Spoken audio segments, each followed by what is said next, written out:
think that's what you pronounce it. Defil. Made in Poland, 1975-ish. They only made these for a couple of years. It's a Soviet guitar, Soviet bass.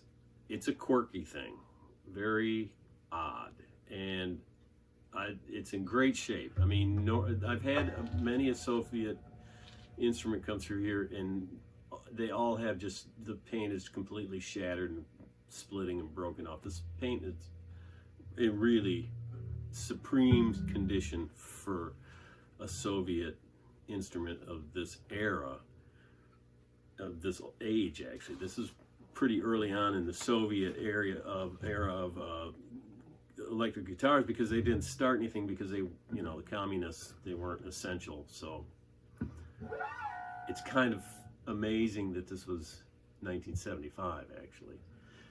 And you don't ever hear about Polish instruments. And of course, all the chatter about them is that they're just pieces of garbage and don't waste your time.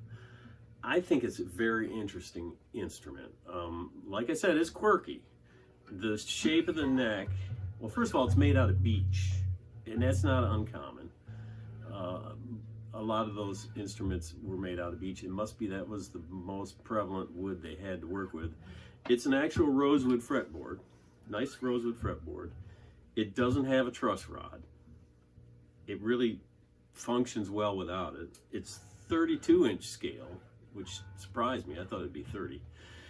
The neck profile it's kind of square. It's hard to describe. It's flat on the bottom and it's got squared over edges.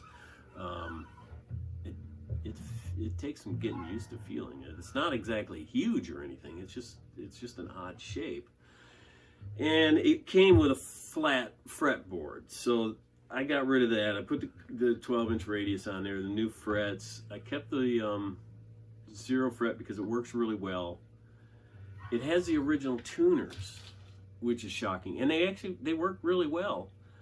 Another shocking thing, because of all the other tuners I've ever used from the Soviet era were just, you break your fingers trying to turn them. The quirky thing is they turn backwards. Hard to understand that. It's got this big, fascinating bridge that's held in place by the weight with a really cool tailpiece. It's still flat, so you got a curved fretboard, but you got a flat bridge, so that makes it, adds a little weirdness to it. I mean, it still works. It's got low action. It's not hard to play or anything. The pickups are big honking single coils. They're just it's a big wide ceramic magnet in there with one big fat coil. It takes up almost the whole area, and they sound great. Now, what's really odd about this, there's so many odd things about this thing, but it came with 3 sliders, because this was the 70s and that was the thing then, sliders. It didn't have pots. The original pick guard was black and warped and cracked and had the slider things. When I got in there, there was a preamp buried inside of this thing that was running on a button battery that was, totally trashed and corroded. I couldn't imagine what it would sound like with a preamp. I mean, it really doesn't need it. These things have plenty of power. And, how the battery, button battery, how do you change it? I mean, it was like fixed onto the circuit board. It's just a little tiny thing right under it.